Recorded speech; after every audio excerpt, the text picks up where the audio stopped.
Fala galera, beleza? Então é o seguinte, vídeo de hoje para a gente acabar com isso, desmontar qualquer argumento bolsonarista em relação a quase todo o assunto e sempre ancorado em ciência, no bom senso e no consenso.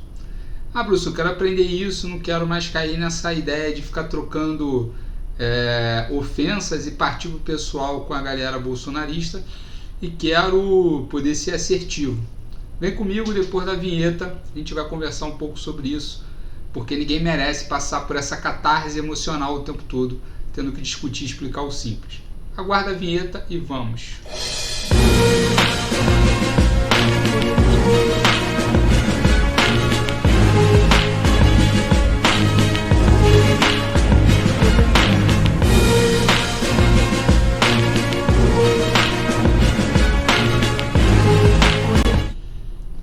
Bom galera, seguinte, o argumento bolsonarista é o argumento mais forte que existe. Por quê? Ele exige a fé. Eu não sei se vocês já leram a Bíblia, mas a passagem de Jó explica muito o que acontece, né, por todo esse mecanismo, né? Abraão, quando fez o pacto com Deus, se eu não me engano, Abraão ou Arão, ele prometeu o seu filho como demonstração de fé. Então, nessa promessa de filho, né? Então, só que para isso Abraão teria que matar o seu primogênito. Como é que isso acontece? Imagina você sendo um pai matando o seu primogênito em prol da sua fé. Esse é o maior tipo de pacto que existe. E esse é o maior tipo de fé que será inabalável em qualquer situação. E se você matou seu filho, como é que você vai reconhecer no futuro que você estava errado? Então o bolsonarismo é uma sequência de pequenos holocaustos, né, pequenos sacrifícios, que fazem com que você analise de fora e perceba que a pessoa só está entrando no que a gente chama de areia movediça, né?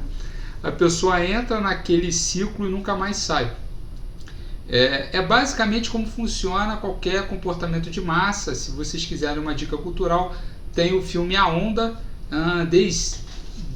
das Weiss, deixa eu ver aqui, o filme A Onda. No original, Die Welle, ou seja, a onda lá em alemão, que ele explica exatamente como que a gente consegue converter um pequeno grupo em um grupo coeso, que tinha lá as suas diferenças, em um grupo coeso e ainda mais feliz. Porque a felicidade, ela não está no entorno, ela está dentro do ser humano.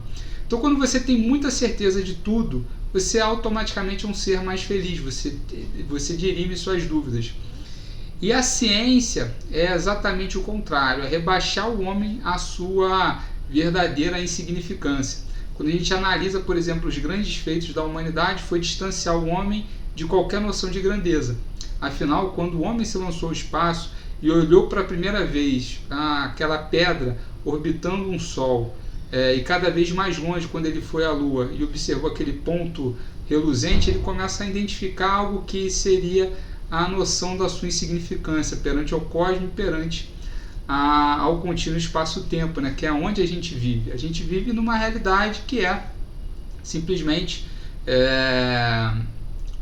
conduzida por leis físicas essas que a gente está começando a entender, e a única percepção que a gente tem é que a gente é quase que insignificante em relação a tudo que acontece fora do nosso âmbito quase que pessoal. Nesse sentido, essas dúvidas científicas vão rebaixando o ser humano, vão tornando ele cada vez menor. E, obviamente, o movimento que o traz de volta a uma noção de que ele tem controle, que ele tem conhecimento, que ele não precisa ter dúvidas em relação a nada, esse movimento vai ser abraçado, sem sombra de dúvidas, por pessoas que se sentiam de alguma forma impactadas ou incomodadas com isso. Soma-se essa equação, um país onde a educação é paupérrima, o baixíssimo nível de qualidade. Você entra nas universidades hoje, você percebe alunos com dificuldades tremendas de somar fração, conjugar verbos no presente do indicativo, cada vez mais uma condição de muita informação e pouca depuração. Isso faz com que, invariavelmente, com a questão do coletivo, né, sendo exacerbado pela internet, que consegue, via um algoritmo, aproximar essas pessoas, daria, obviamente, num grupo assim coeso e com essas características que é o bolsonarismo. Então, toda vez que um bolsonarista vier falar para você sobre... Exatamente, ele te ataca olhando para um espelho. Então, aquela velha máxima de quando eu aponto o dedo, tem 4 de volta, tem pelo menos 3 aqui de volta para mim. Então, quando um bolsonarista vem defender suas ideias, quando você fala que a ideia dele está errada, ele vai te chamar de petista ou socialista, porque ele não sabe muito bem com o que ele está lidando, então ele reduz tudo a uma única noção. Só que cada vez mais que ele vai reduzindo tudo a uma única opção, ele que está se reduzindo. Então, assim, eu acho que o principal ponto agora é a gente começar a ignorar. Um outro ponto que é super relevante, vamos pegar agora essa noção da Covid-19. Os bolsonaristas abraçaram o tratamento precoce, foram anti-vacinas e começaram a morrer. Mais ou menos uma espécie de seleção natural. O médico aí da Covid-19, ele foi no Pingo nos Is, lá na Jovem Clã, defender que ele não precisava de vacina porque ele já tinha sido exposto ao vírus e já tinha gerado anticorpos necessários para a manutenção da sua saúde, não importa o nível de exposição da Covid. Covid é um vírus novo, tem algumas mutações, provavelmente ele pegou alguma mutação diferente do que ele estava, que o seu organismo estava acostumado. Um cara já de certa idade, faleceu. A mãe do Luciano Hang faleceu e eles tiveram a coragem de trocar o atestado de óbito para dizer que não foi de Covid, para poder apostar num tratamento precoce e falar, nós conseguimos, nós acertamos. Invariavelmente, no mundo contínuo de múltiplas possibilidades, toda vez que você faz um posicionamento assertivo, a probabilidade de você estar errado é 1. Você vai falar infinito, eu já estaria errado. É 1, ou seja, quase 100% certo de certeza que você vai estar errado. Então, discutir com um bolsonarista hoje é mais ou menos um exercício de antropologia. Talvez Darcy Ribeiro aqui iria gostar, entender um pouco essa nova tribo que está surgindo, mas a gente precisa ignorar. Eles começam a brincar com a evidência, começam a falar algo próximo de uma pós-verdade, e mais, a gente vai observar os bolsonaristas sumindo a partir de 2022. Por quê?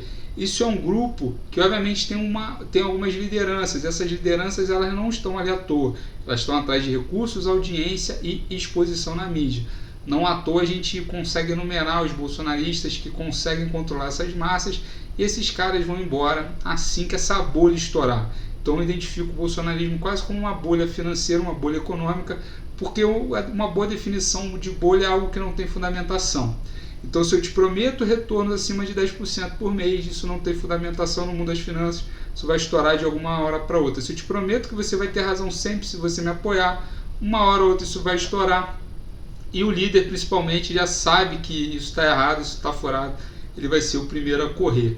Então, meus amigos, para se defender do bolsonarismo, é muito simples. Acabei de fazer aí um bom arrazoado de coisas, mas o principal, não entre nessa onda.